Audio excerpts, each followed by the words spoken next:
Começou mais um Tá Beleza Podcast, tudo sobre saúde mental, bem-estar e estética, apresentado por mim, Marco Vandame, e ele, o fera do junto, transplante capilar no Brasil, o número 1, Dr. Joel Lacerda.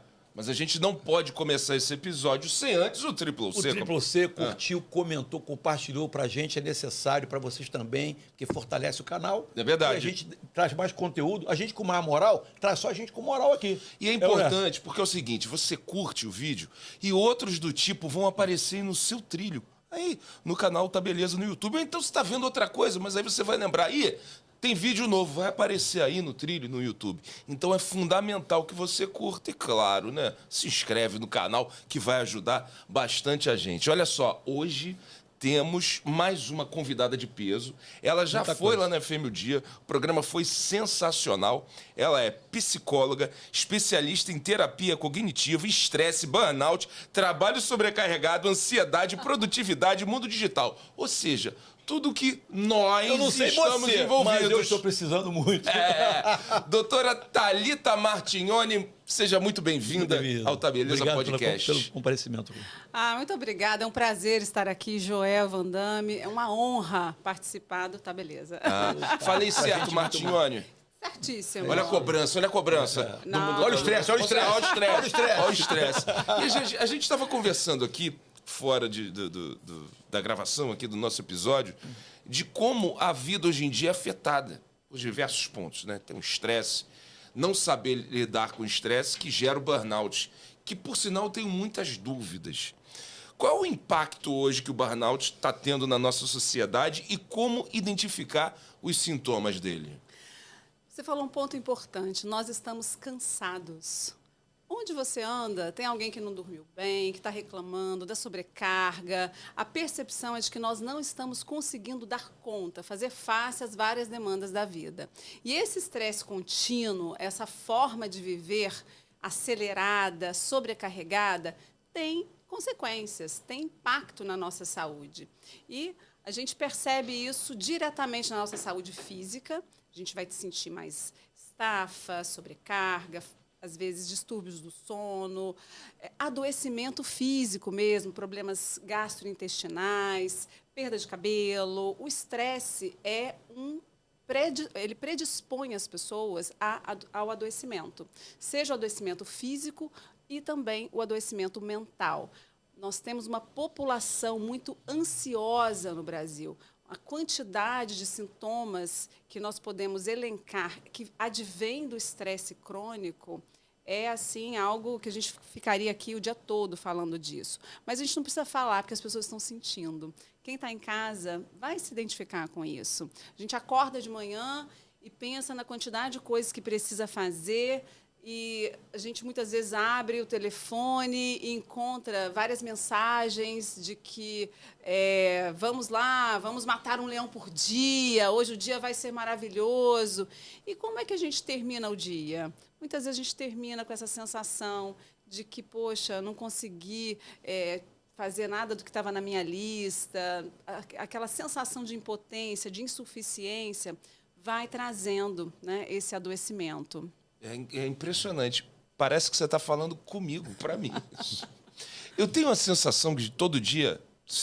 Sensação não, acontece. Todo dia eu tenho que fazer uma série de coisas que não estão na minha agenda, que eu coloco para mim, que aparecem. E isso acaba desgastando demais. Justamente o psicológico e que atinge o físico. E no final as coisas ficam entrelaçadas, né? Porque se o psicológico não está acompanhando o teu físico, isso vai afetar a saúde de alguma forma. É esse desequilíbrio que a gente sente. O nosso sistema nervoso, ele é perfeito, a nossa natureza é perfeita. A gente foi feito para responder ao estresse, responder uma demanda. Então, tem um trabalho importante, a gente vai entrar ao vivo. A gente precisa dessa resposta adaptativa do nosso corpo, que vai liberar a adrenalina, que vai liberar o cortisol, para que a gente responda a essas demandas. Mas se você não tem um filtro, se toda hora te chega uma demanda, esse aparelhinho que está aí na sua frente fica o tempo inteiro te mandando, olha, estou aqui, preciso disso. Nesse dispositivo, a gente tem gatilhos o tempo todo de excesso de demandas, excesso de informações. E a gente começa, então, a permanecer nesse estado de alerta. Por outro lado, a gente tem um sistema de equilíbrio, de relaxamento, em que a gente pode se refazer desse momento. Aquela pausa, é o cafezinho, aquele almoço tranquilo, aquela dormidinha depois do almoço que ninguém tira mais. Aquela cesta, né? Isso seria maravilhoso se a gente pudesse se recuperar e partir novamente para os próximos desafios. Acontece que nós temos uma rotina hoje sobrecarregada e temos também uma cultura que glorifica isso, que traz assim um certo status para quem está muito ocupado.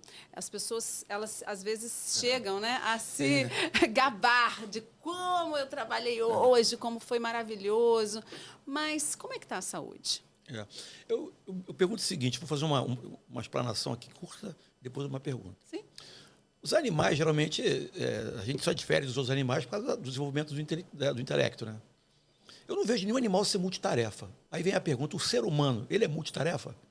Essa é a grande ilusão da nossa modernidade. Nós queremos acreditar que a gente consegue dividir a atenção, que a gente consegue fazer várias coisas ao mesmo tempo. Na verdade, a gente consegue alternar a atenção. Sabe aquela bolinha de ping-pong? Pá, pá, pá, pá.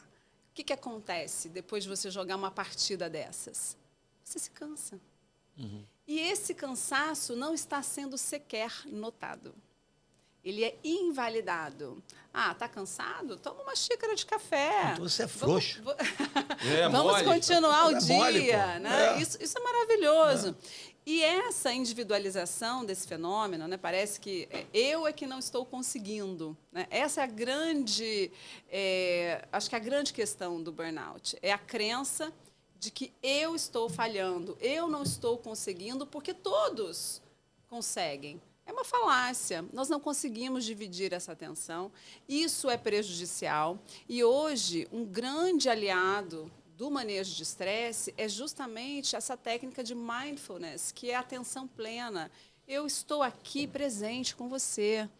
Eu estou falando com você, eu não estou dividindo a minha atenção com o telefone, eu não estou pensando no que eu vou fazer mais tarde, eu estou presente. Então, eu vou comer comendo, eu vou conversar conversando, eu vou contemplar, às vezes, um pouquinho a natureza. E a gente não percebe que essa aceleração, essa pressa que a gente vive, tem danificado de forma permanente e difícil de restaurar a nossa saúde. Agora, vai. É porque eu lembrei em relação... Se encaixou em tudo, vai que você se encaixou em tudo. Não é, porque... não sempre. Porque o que acontece é o seguinte, eu há muito tempo não lia. Desde que minha filha nasceu, porque virou uma loucura e tal, enfim. Aí, eu sempre gostei de ler. Li muito, livro. Eu sempre consumi muito livro. Voltei com o meu hábito de leitura. Caramba, eu não consigo mais ler como eu lia. Porque eu já fico, alguém vai mandar mensagem para mim, vai aparecer alguma coisa, e corre para o celular. Ou então, aí tu... Não, nem Coração tem já... a notificação, mas eu sei que vai chegar alguma coisa. Como é que a pessoa pode se desligar um pouco? Eu nem digo vício. Isso já está incorporado. E o quanto isso prejudica? A gente vê as crianças hoje em dia mergulhadas em tela. Dosar é um mundo, tudo é diferente, as nossas percepções são outras, a nossa vida é outra, e o celular faz parte disso, desse mundo novo. Mas, assim, tudo em excesso faz mal. Como dosar isso? Como poder se concentrar numa tarefa sem olhar aqui? Agora vou ver meu celular aqui, porque atrapalha. Você usou um termo importante, vício. Somos todos viciados. Esse dispositivo ele foi feito para nos viciar, para prender a nossa atenção. O cigarro, antigamente, né, a pessoa saía para dar uma desestressada. Vou ali, vou fumar um cigarro. A gente, às vezes, abre o telefone e desbloqueia a tela. Por nada. Sem propósito. Você não foi acessar o seu banco, você foi ali para quê? Você foi ali para aliviar o estresse. Essa é uma estratégia de manejo, né, de coping, de enfrentamento desadaptativa. Muitas pessoas recorrem ao álcool, recorrem a outras drogas. A gente percebe que uma pessoa está muito estressada quando ela começa, às vezes, a ter estratégias de manejo que não são adequadas. Então, sobre a questão da concentração, a nossa atenção fica dividida e a gente perde, sim, a capacidade de se concentrar em tarefas difíceis. Os textos são rápidos, são curtos, você está sempre no modo de agilidade, de sobrevivência. Então, esse interruptorzinho, né, esse botão que a gente liga aqui no nosso cérebro, alarme, corre, responde, ele liga o nosso sistema de resposta de luta, de fuga ou de anestesia, porque a gente está no modo sobrevivência. Quando você ativa esse botão, ele deveria ser ativado só realmente para coisas importantes. Mas a gente está sob demandas internas, muitas vezes, pressões, a gente se exige, a gente se cobra, eu quero dar o meu melhor, eu preciso fazer tudo. E muitas vezes esse botão está ligado. Se você deixa um aparelho ligado, seja sua máquina de lavar o dia todo, vai chegar uma hora que ela vai pifar.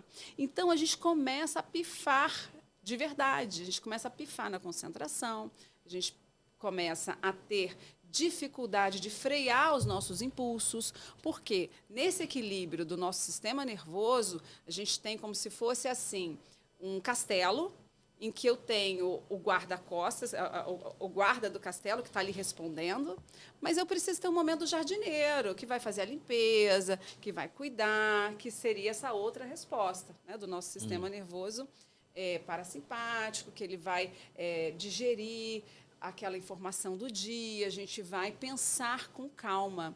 Mas tudo que a gente consome é muito rápido, precisa ser rápido. Até os filmes que a gente assiste para relaxar, o movimento da tela é muito rápido. A gente está perdendo, de verdade, por excesso de estímulos, a capacidade natural que nós temos de digerir essa informação, de tomar uma decisão com mais racionalidade, com mais inteligência emocional. Por que isso é um grande problema? Porque nós perdemos, às vezes, esse filtro. Temos mais as pessoas estão mais irritadiças. A pessoa que está cronicamente estressada, ela, às vezes, está funcionando, está ali, né, conseguindo dar conta das demandas, mas ela já está no máximo, é como se você esticasse uma corda. E aí, um pouquinho que você aperta mais, ela arrebenta. Dá uma má resposta, é aquele sobressalto que fala, meu Deus, de onde veio isso? Veio desse estado crônico que a gente se coloca de estresse. Então, você falou aqui, eu achei super interessante, que o burnout nada mais é do que a falta de gerenciamento do estresse. Achei muito legal. E a gente geralmente associa o burnout ao trabalho remunerado, cargo de chefia, de subordinação, essas coisas todas. Minha pergunta é, uma dona de casa que leva o filho para a escola, que cuida das crianças e do marido e da casa e tal, ela pode também apresentar burnout? Geralmente as pessoas falam que está em depressão. Você está irritado, está em depressão. Será que se começasse a virar essa chave e olhar com outros olhos, né? Sim. Não daria para melhorar a qualidade de vida dessa dona de casa? Vamos olhar para o conceito. O que é o burnout? Até pouco tempo, a gente acreditava que era um problema do indivíduo. Então, o indivíduo não conseguiu, ele entrou em estafa, né? Se falava assim antigamente, uma crise de estafa. Estou estafado. Hoje, a gente tem que olhar para o contexto. O burnout, ele é classificado como um problema da organização do trabalho. É um problema da empresa, é um problema da estrutura da família, é um problema maior, porque são várias demandas, o nosso modo de vida não está sustentável. Então, nós temos, no senso comum, a ideia de que o mundo é perfeito, justo, aquela crença no mundo justo. Então, se alguém deu um probleminha aqui, poxa, ele não está conseguindo, ele é fraco, ele não conseguiu dar conta do recado, digamos assim. Mas o fato é que você olhar para o lado, na empresa onde você trabalha, ou, né, num grupo de pais da escola, e está todo mundo assim, isso está errado. Tem alguma coisa acontecendo com o nosso modo de vida que não está funcionando. Então, voltando à questão que você trouxe, o manejo do estresse não é só individual. A gente precisa ter estruturas de apoio mais eficientes. A gente precisa a organização do trabalho de uma forma em que a gente equilibra prazer e sofrimento. Porque se eu tenho trabalho, eu posso amar o meu trabalho, e ele começa a roubar o meu espaço total de vida, eu não tenho tempo para estar com meu filho, eu não tenho tempo para cuidar da saúde, a gente está vivendo errado. E esse trabalho começa, então, a gente começa a sentir um pouco de aversão. Tudo aquilo que é aversivo, que é estressante, que está te roubando a saúde, em algum momento a gente começa a não conseguir responder a isso. Então, nessas fases de estresse em que a gente tem o alarme, que é aquela resposta, numa fase 2, a gente tem aquela fase de resistência, em que a gente permanece ali com o nosso corpo ligado, vamos conseguir, vamos dar conta, mas chega um momento em que é o burnout. O que é o burnout? Em inglês significa torrar, queimar até o final. Sabe aquele palitinho de fósforo? Espera aí, o meu corpo não está respondendo mais. Não tem mais energia. Não está produzindo mais aquela adrenalina, aquele cortisol. Eu começo a adoecer. Mas eu preciso continuar. Então, o que eu faço? É clássico, uma pessoa que está em burnout, ela tem 3 sintomas. Primeiro, fadiga, ela percebe esse cansaço, eu já acordo, eu dormi, mas eu não dormi bem, eu já não consigo restaurar a minha energia. Segundo ponto, existe uma crença na sua falha, eu começo aquele senso de eficácia pessoal. O que está errado comigo? Né? Eu começo a duvidar da minha capacidade, da minha competência. Parece que eu tenho um problema. Então, aquele senso de realização pessoal no trabalho, a gente se perde. Aquela pessoa que entrou com todo o gás, que queria fazer a diferença, mas sentindo que não está conseguindo. E, no último momento, ela precisa continuar. As contas, os boletos chegam, né? Verdade. E o que acontece, então? Eu vou de corpo presente. E eu começo, então, a apresentar um certo distanciamento emocional, que às vezes as pessoas chamam de um cinismo. O clássico exemplo, né, do burnout são os profissionais de saúde. Chama o próximo, o número tal, aquela consulta rápida. Então, o burnout ele foi identificado primeiramente nas atividades laborais de mais impacto, que são profissionais de saúde. Que estão na linha de frente, profissionais do cuidado, professoras. As professoras têm e merecem uma aposentadoria especial mais cedo. Profissionais que estão na linha de segurança no Rio de Janeiro. Então, assim, a gente parar para pensar no nosso contexto. E não se falava das donas de casa. Mas como é que está a organização da nossa vida doméstica hoje? Ela é sustentável? Essa mulher tem uma rede de apoio? Ela consegue tirar um tempinho para descansar? Então, sim, a gente está desenvolvendo um estresse crônico, que não posso dar o nome de burnout, e a mãe também não vai se distanciar emocionalmente do filho, mas ela começa a ter o quê? Uma dificuldade, fica mais... se irrita mais, explode mais, tem mais dificuldade de manter ali o seu equilíbrio. Perde pouca vaidade, e aí o casamento vai embora junto. Eu acho que a vaidade aqui nesse ponto, se a gente está... sabe assim, isso é um ponto que acontece muito. Né? Às vezes tem essa crença de que, olha só, né? A mulher tem que estar... Mas por ela, não pela gente. Às vezes a mulher quer se cuidar por ela. Né? Mas sim, eu me cobro também. Eu tenho que estar com a saúde, né, em dia, tenho que estar trabalhando. E, além de tudo, eu tenho que estar gata. Tem que estar... É para você isso, é para você. 100%, né? Mas então, vamos pensar que nesse estado de burnout, às vezes a mulher que se produziu, que manteve aqui uma aparência, ela está colocando aquela cordinha esticada no máximo. Então, quando alguém diz que ela perdeu a vaidade, eu me questiono se ela já não está esgotada e deprimida. Então, o que eu estou te falando é por isso, é um sinal. É um sinal. Não seria um sinal? Mas eu não gosto dessa expressão de perdeu a vaidade, porque individualiza. Porque coloca na conta dela, entende? Entendi. Então, assim, e eu recebo muitas mulheres cansadas.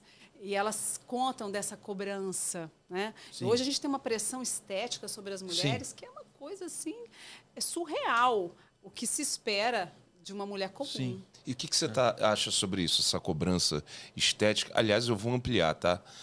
É um mundo de cobranças. Não só a cobrança estética, como a cobrança em produtividade, em entrega.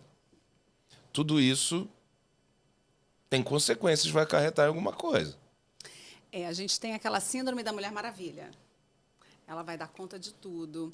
E a maternidade, o papel feminino, né, historicamente falando, ele está muito atrelado a esse lugar de cuidado, de conseguir equilibrar os pratos, de se sacrificar pelo bem-estar da família, de se sacrificar pelo bem-estar de todos.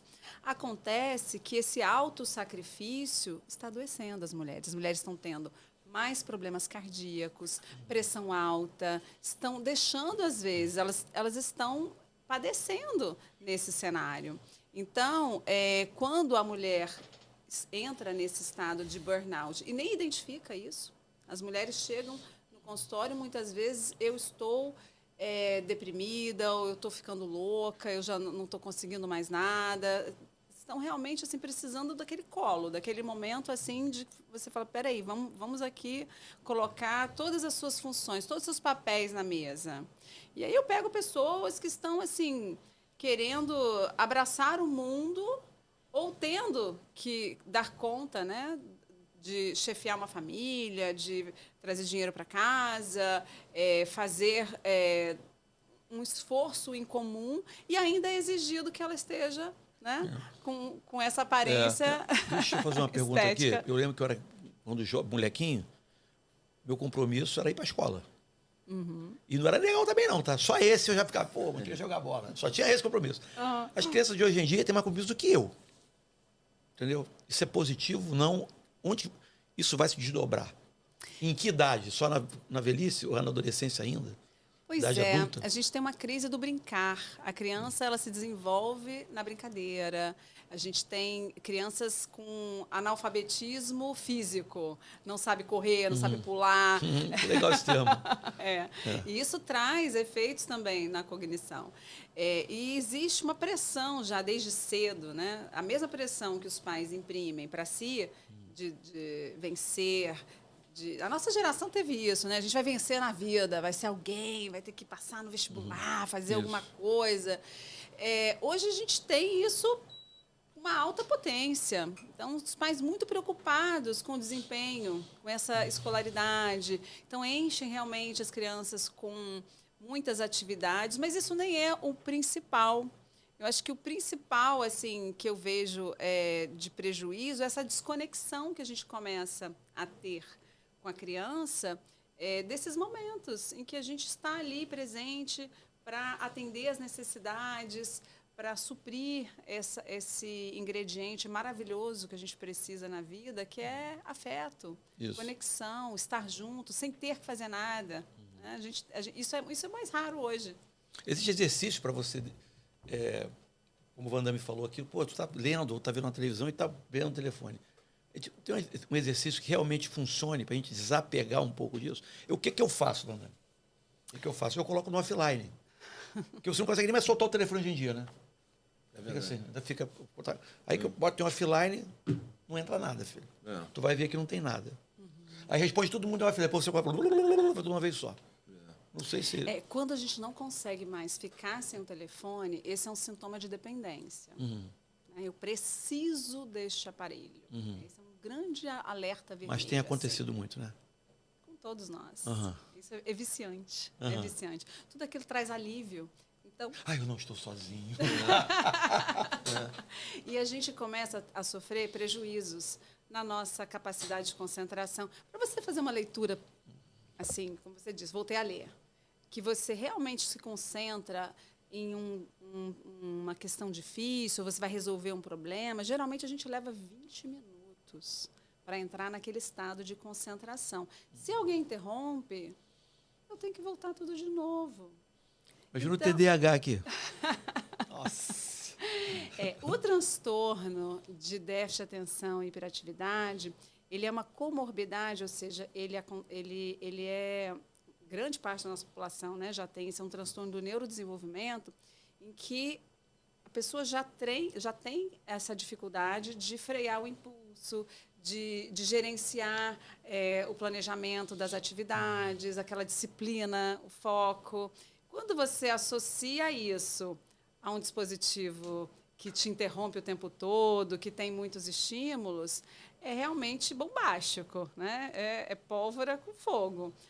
E a gente está tendo outra questão hoje, que às vezes implica numa dificuldade de diagnóstico, porque imagina que você está fragmentando a sua capacidade de foco, de percepção, não porque você tinha um transtorno, mas porque você está com excesso de estímulos. Você está viciado nesse consumo de tecnologia.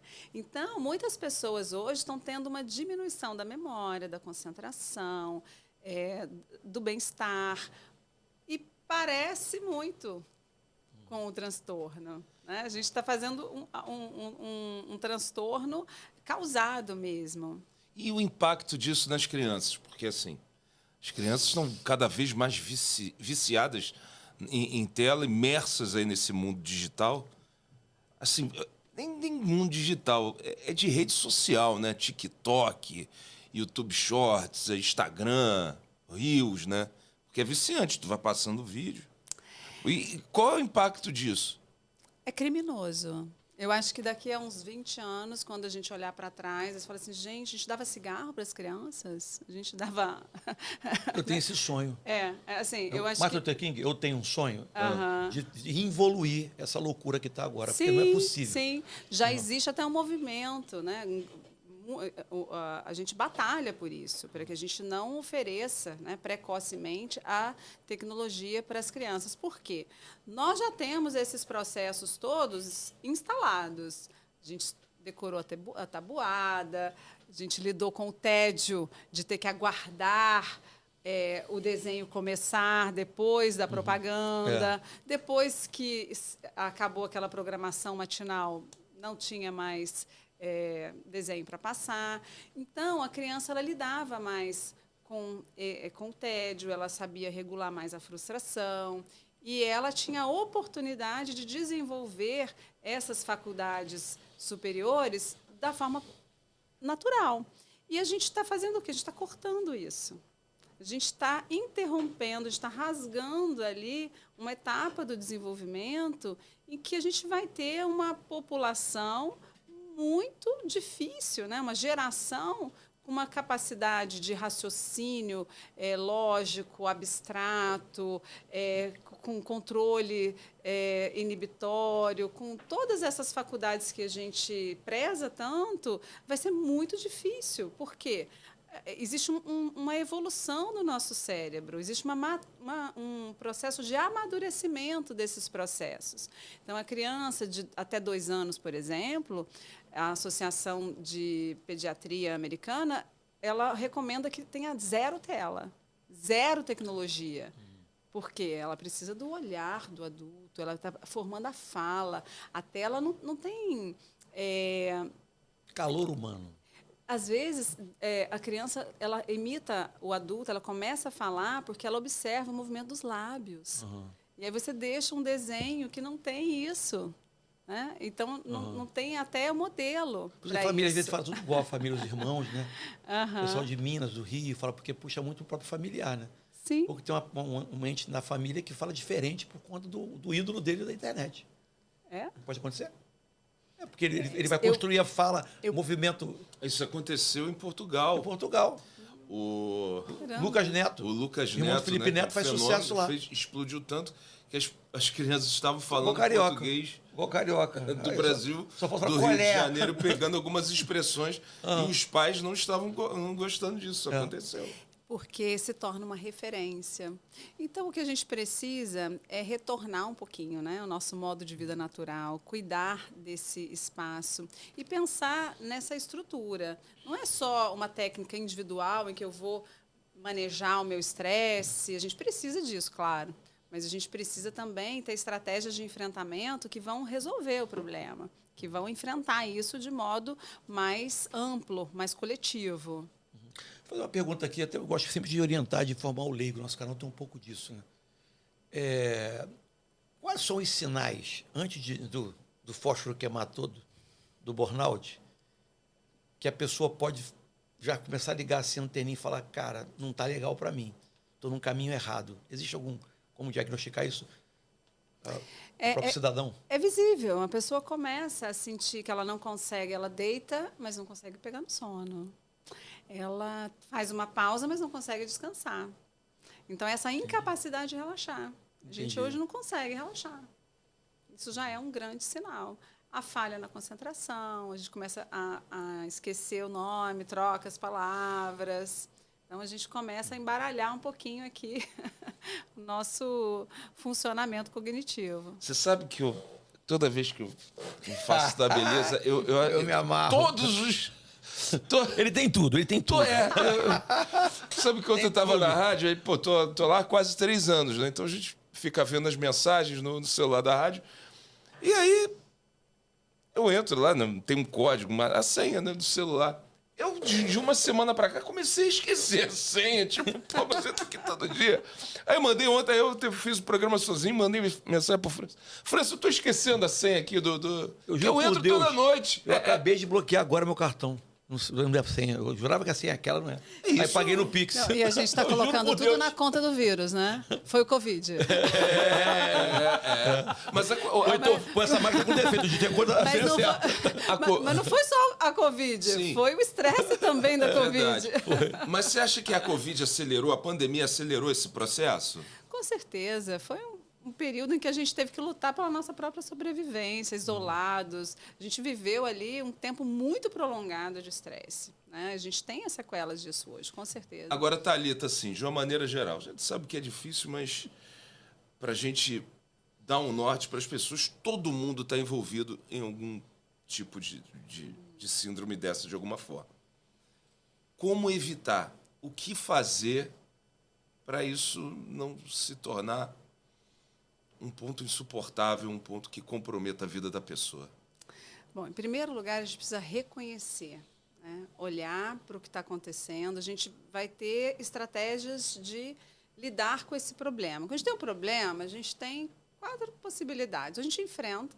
Então, é um trabalho que está te demandando, que está te sugando energia, você está vendo as pessoas adoecendo. Você precisa ter um plano de rota de algum tempo, não precisa ser imediato, mas olhar para isso e pensar, será que eu preciso fazer uma mudança de rota?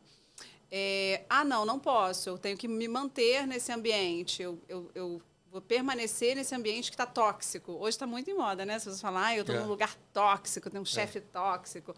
Isso é muito estressante, porque a crítica excessiva é um estresse. Essa dificuldade que a gente tem, né, de fazer as coisas com calma também é estressante. Mas se eu não posso, o que eu posso fazer? Então, a gente vai ter estratégias de regular emocionalmente. Eu posso me sentir melhor em relação a esse problema. Então, em vez de a gente ficar tentando equilibrar todos os pratos, espera aí, eu vou eleger aqui qual é a prioridade, o restinho dos pratos vão cair no chão, vão se quebrar. Então, a gente tem um pouquinho mais de uma mentalidade mais compassiva, menos exigente, em que a gente se compadece um pouco da nossa realidade. Então, parar de se exigir, vamos sair, né, dessa ilusão de que está todo mundo dando conta, só eu que não. Ninguém está dando conta. Ninguém está dando conta de nada. Às vezes você dá mais conta do que as pessoas.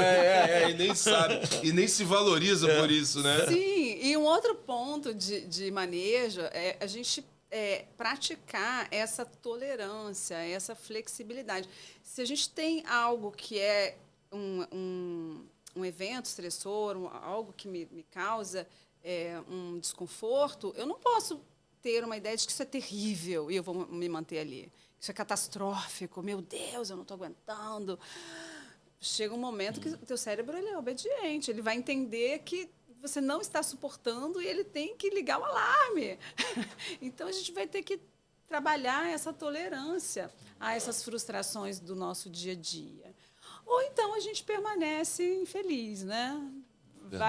Vai até onde a gente consegue ir, que, infelizmente, a gente vai adoecer em algum momento, vai pifar, porque, gente, nós não somos máquinas. Verdade. A gente tá assim, uma coisa de inteligência artificial, se equiparando muito a dar conta das coisas. Não, nós somos de carne e osso. Eu penso também, na grande maioria das vezes, a pessoa não consegue sair sozinha disso. Então, dá um recado para os familiares, para os amigos, para o chefe, para quem está do lado, que ela precisa de ajuda e precisa de alguém. É isso? É verdade. A gente precisa cuidar. A gente precisa desse cuidado. Os profissionais de saúde estão aí. Se você percebeu que você está nesse estado de esgotamento, que você não consegue mais restaurar o seu equilíbrio, que você não consegue ter essa energia, que você está pifando, busque o profissional de saúde. Quem? Psiquiatras. Os médicos psiquiatras vão trabalhar para te ajudar quimicamente, sim, a regular. O teu cérebro é um órgão. Ele precisa restaurar essa química.